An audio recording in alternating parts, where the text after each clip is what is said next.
Hello and welcome back to the Culture Power Hour Show, the show about fine art and culture. I'm your host, Jeff Salmon. And on tonight's show, we're interviewing one of the best, most prolific underground directors, Mr. H.G. Rocks. Jeff, thanks for having me, man. Pleasure is all mine. What's up, guys? So, Mr. Rocks, or can I call you Hugh? No, just call me Hugh, man. Well, Hugh, not many people know this about you, but you're hailed as one of the best young directors of our time. Well, thank you. Tell the people a little bit more about yourself.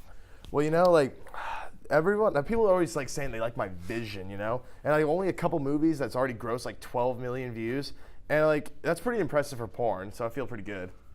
So you're a porn director then? Oh yeah, man! Like all that knowledge in film school, like how to take it somewhere, Well, that's pretty fascinating. How did you get into the porn industry? Well, it started like 5-ish years ago with my girlfriend at the time was like saying we should make a movie together. I'm like, oh, I'm so down. I'm gonna make like the next Citizen Kane. But she's like, no, I want to make a sex tape with you. Okay, please go on. So she was like, oh, just use your cell phone. But I'm like, bitch, no. Like, we're going to get the tungsten lighting. We're going to get my super cinema camera. So I hit up all my production peeps, and we're like, all right, hey, yo, bros, we're going to make this awesome film about the human body and art when it was all just about hardcore fucking in her. It's incredible. Can you tell us a little more about that particular production? Well, in my opinion, there's nothing worse than like a director being in his own production. Like Peter Jackson, fuck Lord of the Rings. That dude sucks. He's in all those movies. I immediately hate him in the movies for it. So I was just like, all right, I want to get really into directing. So I took myself out of the film. My girlfriend felt a little like uncomfortable, like that some random dude is going to be putting his dick inside her. But, I told her who it was going to be, and she immediately changed her mind. And now they're married now, so I'm Cupid. I see. Well, how long before porn production companies started reaching out to you? Oh, dude, it was immediately. I mean, it was just surreal that the first video got 12 million hits, and I was like, wow, I'm good at this. And they're like, yeah, you are good at this.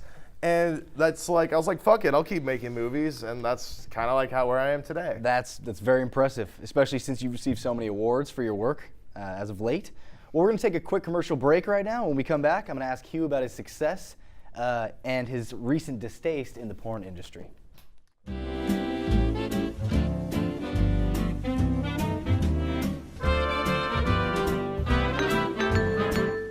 Welcome back to the Culture Power Hour Show.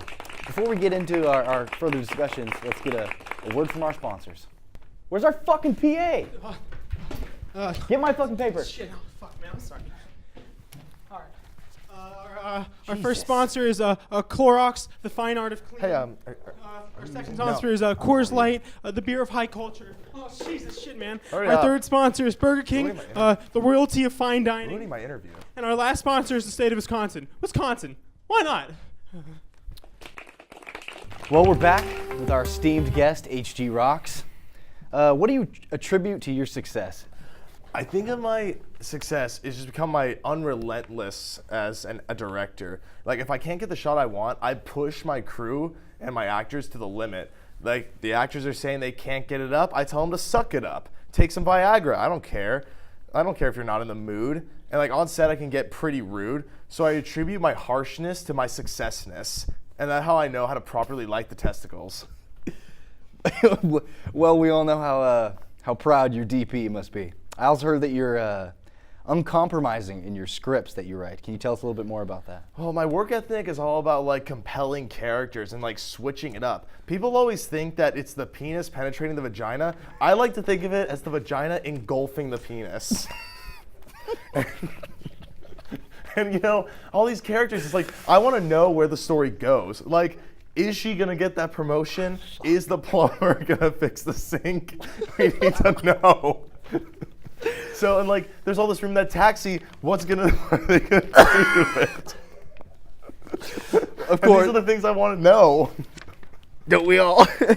I've been hearing that you've recently dissatisfied with your job in the industry. Can you tell us a little more about that? Yeah, I mean, I'm really thankful for all the success I've had. I really am. But I just want to move on just to bigger and better things. You know, like I just want to move on. It's just time. All right, is there a reason why you want to move on to real movies? I mean, like 2 reasons. One is that like all my fellow filmmakers are making real art. It's not like I'm not making art, but I just want to do something that attributes to the world. And also, I want real actors. Porn actors, if you haven't noticed, suck. Like they can't act for shit, and I'm sick of it. I've noticed, yeah. I'm sorry you're dissatisfied with the industry, and your reasons are definitely valid. But our time's almost up. Before we depart, I'd like to get some final thoughts from you that you'd like to share with the audience. People always think like porn is just about like, you know, fucking and just like, all this sexual stuff. But to me, it's all about beauty, art, and family. Like the Fast and the Furious is what taught me that. It's all about family no matter what. Beautiful. I couldn't have said it any better than myself. Thank you for joining me, Mr. Rocks. It was a pleasure. We'll see you next week for our interview with the porn industry's best editor, Michael Hunt. Have a good night.